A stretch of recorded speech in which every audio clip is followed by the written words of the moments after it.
Alright guys, so welcome to your week 4 video. So in your Algebra 1 class, you guys are covering rules of exponents. You guys are continuing with just a little more difficult problems. So I'm going to go over these 5 examples to hopefully help you out.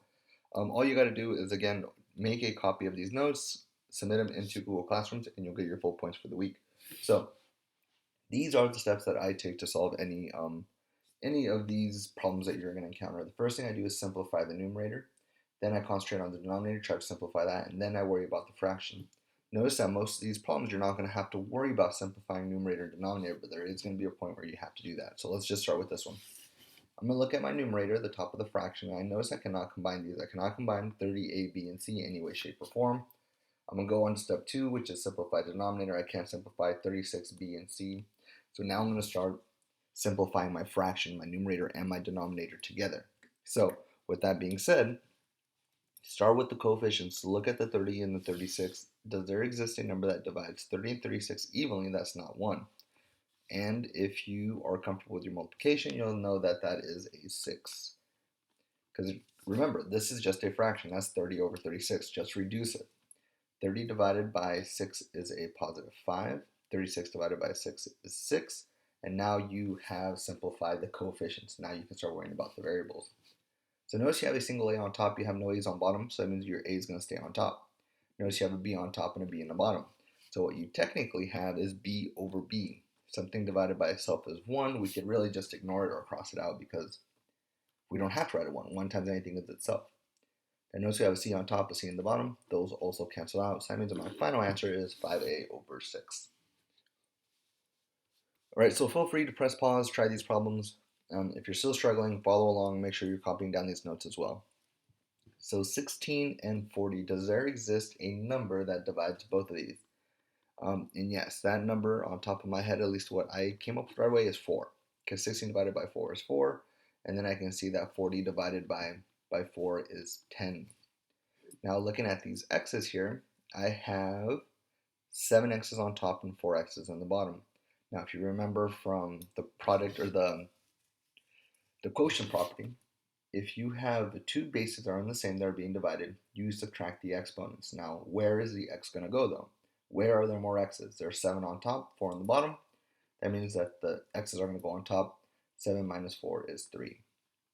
Now, we were almost done, but does there exist a number that divides 4 and 10 evenly? Yes, that number is 2. So you can simplify further.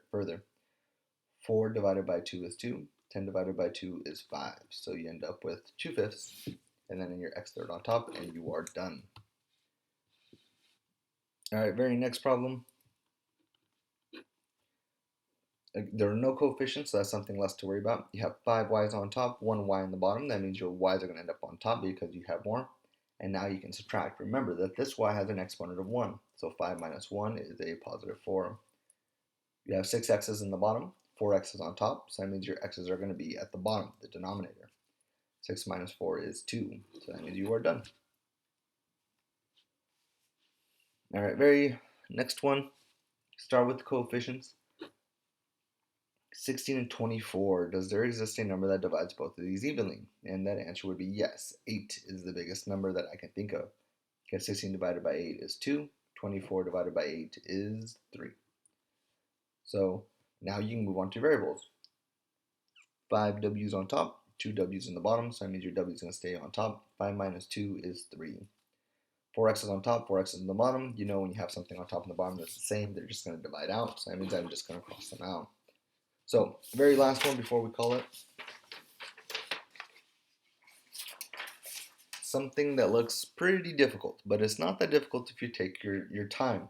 Now, my suggestion is to always simplify the inside of the fraction when you have something getting raised to something like that 3. Just ignore the 3 for now. And let's just start with whatever's in the fraction. 2/6.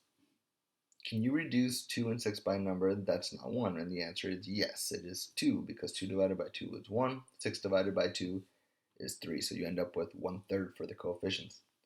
5 a's on top, 3 a's in the bottom, so that means you're going to have your a's on top. 5 minus 3 is 2. You have 7 b's on top, no b's in the bottom, so that means that they're just going to stay by itself. Now remember, we ignored our exponent, but don't forget it, because now we're going to start taking it into account. Keep in mind that everything in here is getting raised to the third, the 1, the a, the b, and the 3. So we have to remember our rules. When we have an exponent to an exponent, we multiply the exponent. So 1 raised to the 3, a to the 2 to the 6 is going to become a to the 6th. Because remember, I multiply the exponents. B raised to the 7 to the 3, 7 times 3 is 21. And at the bottom, 3 raised to the 3. Notice I just rewrote 1 raised to the 3 and 3 raised to the 3 because they didn't have an exponent, so now I could just simplify them. What is 1 times 1 times 1? Well, it's just 1. I don't even really have to write it because 1 times anything is itself, and I have my a and my b's there. Now 3 raised to the 3 is just 3 times 3 times 3. 3 times 3 is 9, times that 1 3 is 27, so that means I end up with 27. And that is it.